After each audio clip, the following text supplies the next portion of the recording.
لیکن آئندہ کے جلسے جو ہیں ان میں مؤخر ہونے کی روک تھام کے لیے ضروری ہے کہ یہ کام خان صاحب اور دیگر ذمہ داران سے لے کے ایک احتجاج کمیٹی کے حوالے کیا جائے. وہ جانے اس کا کام جانے, نتائج کی ذمہ دار بھی وہی ہوگی. باقی ورکرز آپ کو سلام, پاکستانیوں آپ کو سلام. جس محبت سے آپ امٹ کر آ رہے تھے, لاکھوں کا جلسہ ہونا تھا, لیکن یہ جلسہ 8 ستمبر کو ہوگا.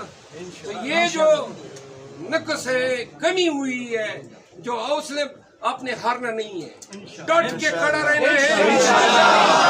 خدا کی قسم عوام کی طاقت سے بالا کوئی نہیں.